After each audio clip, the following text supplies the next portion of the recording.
Firefighters force open a bedroom door. It's been locked from the outside.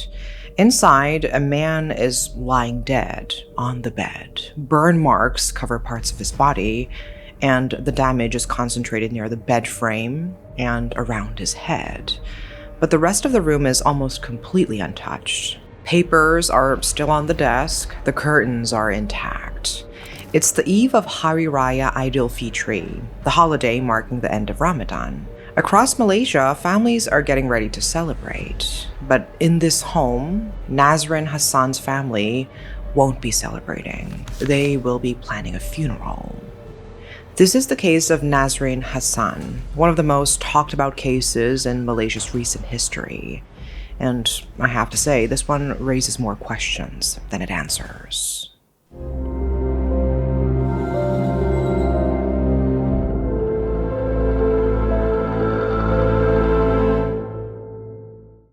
It's the early hours of June 14th, 2018. In an affluent neighborhood in Petaling Jaya, Malaysia, a security guard notices something wrong. Smoke is rising from a two-story house. He walks closer and finds the homeowner's wife, Samira Muzaffar, standing on the porch.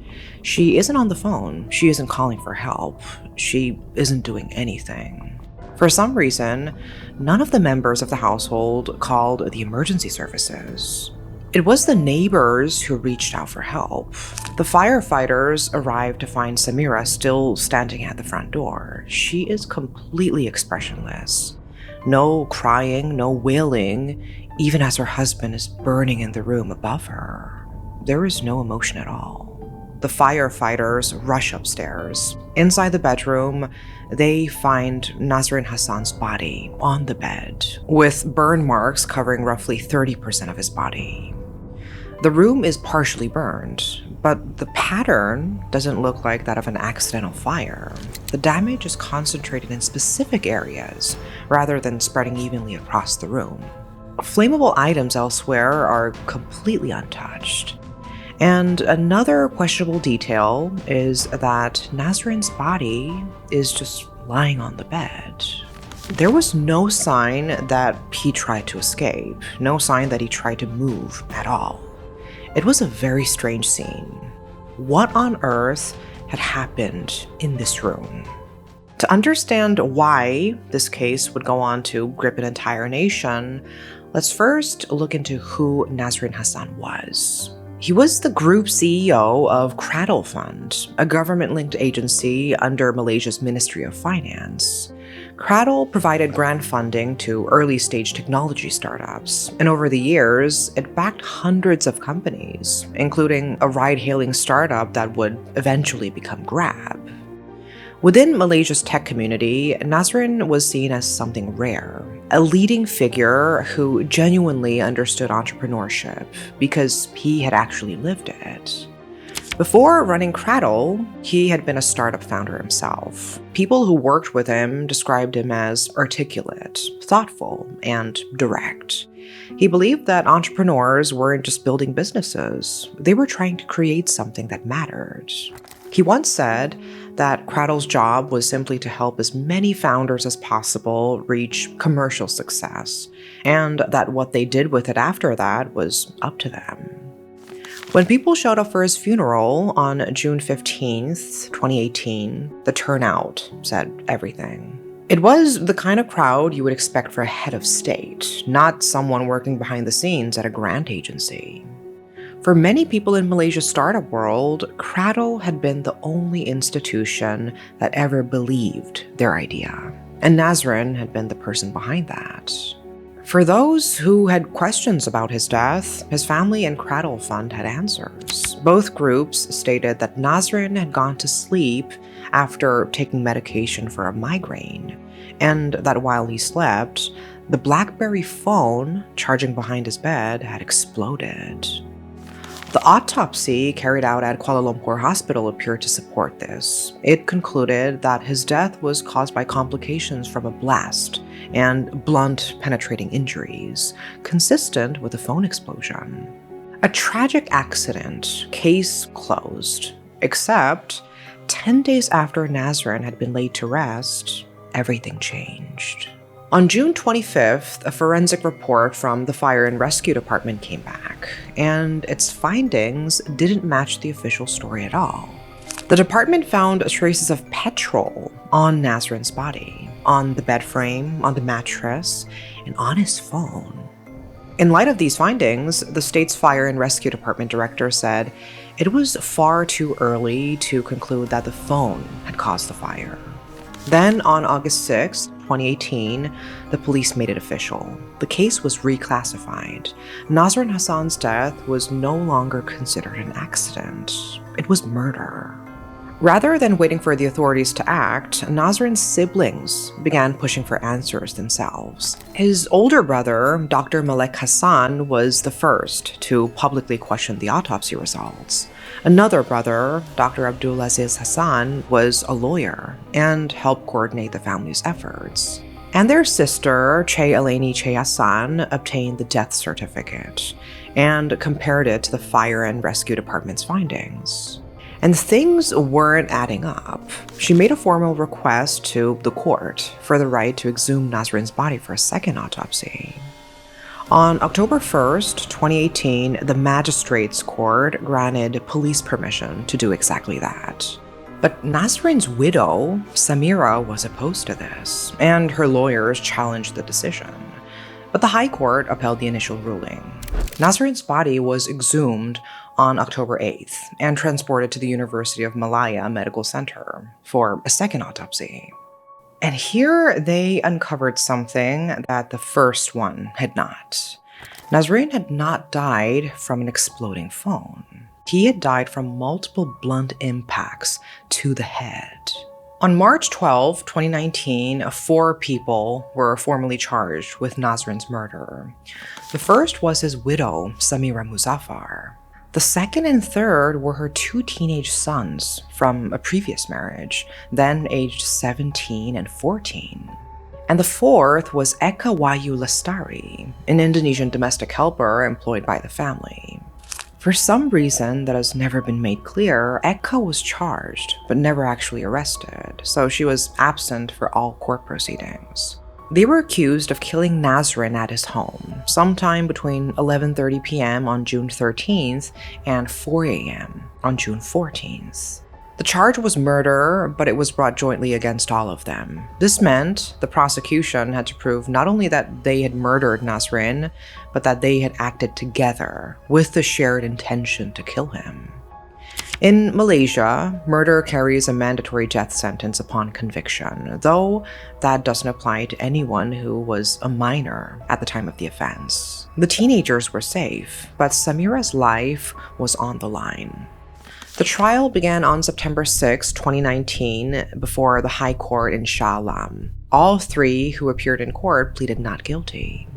The courtroom was packed. Nazrin had been a prominent figure, and Samira was by no means unknown.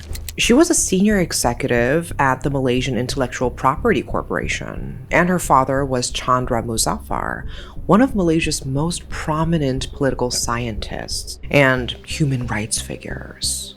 Her father sat in the public gallery to support her. These were not people on the margins of society. They were educated, well-connected, and high-profile.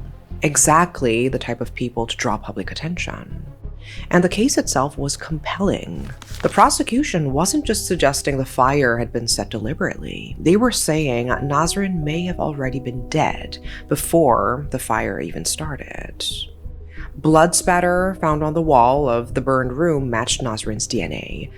A National Police forensic officer testified that the pattern was consistent with blunt force trauma, not a blast, and that it must have occurred before the fire, because the evidence of this was found beneath the soot. The prosecution argued that Nazrin had been struck in the head with something consistent with a hammer, and that the fire had been set deliberately, in targeted areas to destroy the evidence. But there was another forensic detail that raised even more questions. A prosecution forensic witness testified that Nazrin had a penetrating wound track in his brain, measuring 6.8 centimeters deep and 0.4 centimeters in diameter. So to put that in perspective, that's a wound track into the brain that's about the length of a dollar bill, through a channel half the width of a pencil. A separate penetrating wound was also found on the front of his neck. How had he suffered so many different injuries? Before the trial, investigators had looked into whether these wounds could have been caused by something other than a blunt weapon. In September 2018, sources told local media that one of Samira's teenage sons had been brought in for questioning in connection with the neck injury. It suggested that the wound may have been caused by an arrow, and both boys were members of their school archery club. These details were never formally established in court. No findings were ever made linking any specific injury to a particular weapon or person. These remain allegations. But there were other things found at the scene that raised their own questions. When a forensic officer visited the house in September 2018, 3 months after the incident, he found 3 fragments in the compound consistent with arrow components. And inside the house, in a storeroom, he found a CCTV recorder. It hadn't been switched off. It had been completely disconnected from its wiring and removed from sight. So whatever happened in that house between 11:30 p.m. and 4 a.m. went undocumented.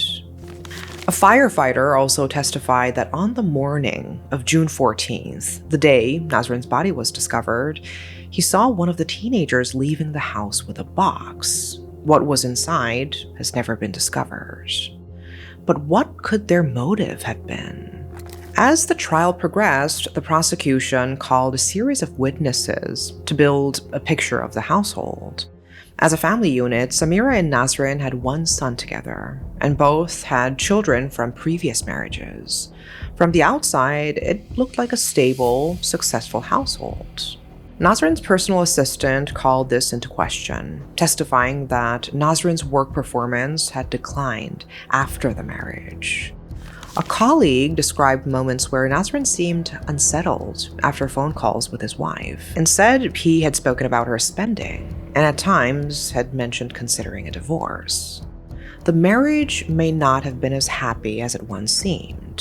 There were also reports that Nazrin had received threatening phone calls, which he later discovered had come from one of Samira's children. The court also heard that Nazrin's clothing had been deliberately damaged by that same child. The defense pushed back on the prosecution's portrayal of a fractured family.